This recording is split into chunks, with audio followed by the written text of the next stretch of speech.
Ya, selamat datang di program khusus dari Prodi Teater ISI Surakarta, yaitu History Project bersama saya Yefta Ale Nugroho dengan NIM 2312-41004.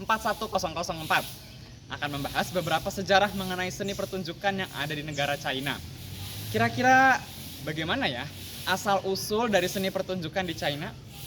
Dilansir dari Britannica.com mengenai seni pertunjukan di Cina pada bagian periode formatif sebagai pembuka, hal ini bermula dari pemimpin para pelawak istana yang menirukan tingkah laku Perdana Menteri, membuat suasana istana berubah menjadi seolah-olah Perdana Menteri masih ada di samping mereka.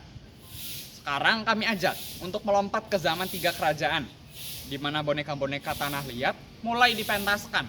Bahkan hal ini dikembangbiakan lebih maju lagi menjadi boneka sarung tangan dan tongkat di tahun-tahun berikutnya. Baiklah, di sini sudah ada warga yang dapat saya wawancarai mengenai sejarah pertunjukan di China lainnya dengan Fadil, betul? Betul sekali. Mengenai seni pertunjukan yang ada di negara China, apa saja yang Bapak ketahui tentang hal tersebut, Pak? Hal itu dinasti Tang saya tahu banyak. Salah satunya itu di bidang musik kala itu. Nggak mungkin nggak ada yang tahu dinasti Tang karena dinasti Tang itu dinasti terbesar pada zamannya. Bahkan sampai sekarang masih sering dengar kan namanya di mana-mana. Kekuasaannya juga hebat karena sampai 3 abad dari 618 sampai 907 Masehi. Tapi sempat keputus sekitar 690 sampai 705 Masehi lalu. Wah, keren juga ya sejarahnya. Terus mengenai seninya, Pak, apakah berkembang pesat di era itu? Oh jelas, bahkan para sejarawan sampai mengakui kalau pemerintah dinasti Tang efeknya berasa sampai detik ini. Karena dinasti ini benar-benar untuk masa kejayaan reformasi, terus masa emasnya banyak budaya. Salah satu contohnya apa yang bisa diberikan, Pak? Saya kalau tidak salah mendengar tadi Bapak menyebutkan musik di kala itu. Musiknya yang bagaimana ya, Pak? Musiknya itu pada zaman dahulu sangat megah sekali. Soalnya didominasi oleh musik-musik orkestra pada zaman itu. Sejarahnya begini. Tang Taizong telah membujuk ayahnya untuk memberontak melawan dinasti Sui yang korup dan mendirikan dinasti Tang. Nah, meneruskan tata ayahnya untuk menjadi penguasa dinasti kedua, Kaisar Taizong membawa kerajaan tengah ke puncak peradaban yang sekarang dianggap sebagai masa keemasan budaya Tiongkok. Dalam komposisi besar ini, tema-tema bergeser secara konstan untuk mencerminkan kecepatan perubahan di bawah pemerintahan Taizong. Musik perjuangan memberi jalan pada melodi yang megah dan suara go yang menggema, mengantar kita ke istana kekaisaran. Nah, utusan-utusan luar negeri membawakan upeti dan sementara pipa-pipa dan perhu mengalunkan melodi dari tempat yang sangat jauh di sepanjang jalur sutera. Nah, selanjutnya bunyi lonceng agung menghantarkan keharmonisan dari musik ritual kuno yaitu Yeyu yang dipersiapkan untuk upacara penghormatan kepada sang pencipta. Nah, tema-tema megah yang berakhir mengungkapkan harapan bahwa dinasti Tang yang agung akan selamanya dihormati oleh generasi-generasi yang akan datang. Nah, lalu akibat jalur yang ramai dilalui oleh para pedagang asing dan para utusan, musik dinasti Tang banyak berpengaruh oleh budaya lain, khususnya dari negara barat yang bersebelahan seperti Persia dan Arab. Lalu dalam grid, karena itu beberapa melodi yang ditemukan dalam grid Tang ditulis dengan gaya Dunhuang. Nah, Dunhuang ini adalah pos terdepan di persimpangan Jalan Sutera, terletak di sebuah oasis di perbatasan paling barat Tiongkok. Nah, menjadi saksi pertukaran budaya yang berlimpah antara timur dan barat, musisi Shenyun merasa tercerahkan untuk menciptakan komposisi unik yang berbeda seperti Gritang. Nah, karena mereka menyediakan sebuah jendela untuk merasakan perbedaan signifikan antara dinasti-dinasti yang ada di Tiongkok.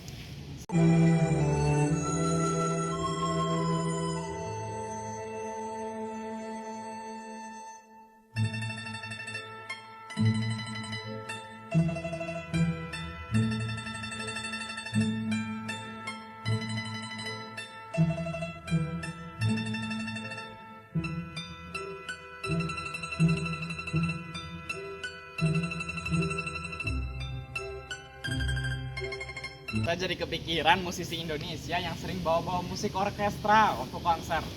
Ternyata asal-usulnya dari dinasti Tang ini ya. Ya, betul sekali. Ini bisa membuka jendela pengetahuan kita, soalnya kita bisa ngelihat seberapa unik dinasti Tang ini ya, Pak.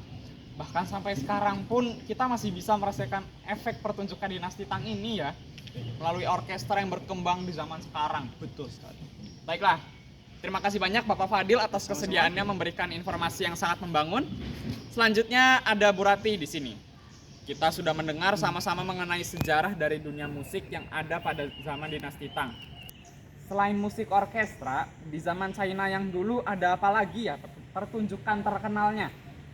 Kalau yang saya tahu sih, itu opera Peking, salah satu pertunjukan fenomenal di Cina.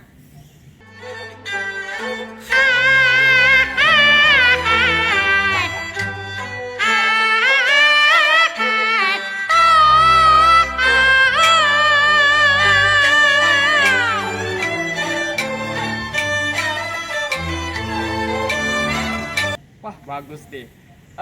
Maksudnya bagaimana itu? Lumayan mudah buat dimengerti, tapi susah buat kita coba. Karena kan belum tentu kuat istilahnya. Jadi asal mula opera Peking berawal ketika Von Great Hui Tropes membeli opera Hui pada tahun 1790 di kota Beijing untuk ulang tahun ke-18 Kaisar Qianlong. Pada mulanya sih opera ini hanya untuk kaisar atau raja, tidak terbuka untuk publik. Nah, pada tahun 1828, rombongan orang Hubei datang ke Beijing dan memainkan pertunjukan ini dengan orang Anhui. Disinilah terjadi dua perpaduan melodi, yang dimana dalam musik opera Peking itu ada dua. Yang pertama ada zipi, yaitu yang menunjukkan pertunjukan wayang kulit, dan juga air tuang. Sedangkan dalam opera Peking itu ada 4 peran. Yang pertama Sheng, Jing, dan Chou. Sheng itu sebutan untuk pemeran laki-laki maupun perempuan. Jing itu sebutan untuk pemeran pria yang wajahnya diwarnai. Dan yang terakhir Chou itu sebutan untuk badut yang jenaka atau lucu gitu ya. Nah, tujuan para pemain opera ini wajahnya diwarnai itu untuk menunjukkan karakter tertentu.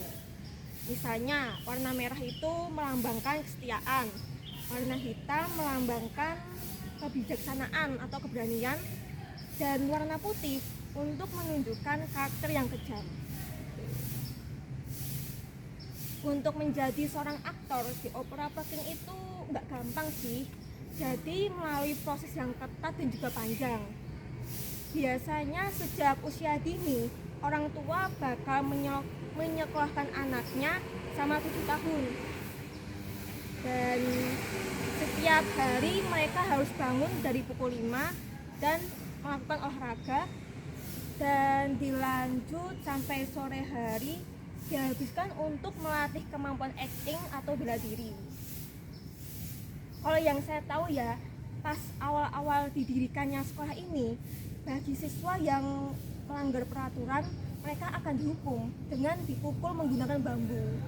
Tapi kalau sekarang, ya pelatihannya sudah nggak sekeras dulu, karena kan digabungkan dengan studi akademik.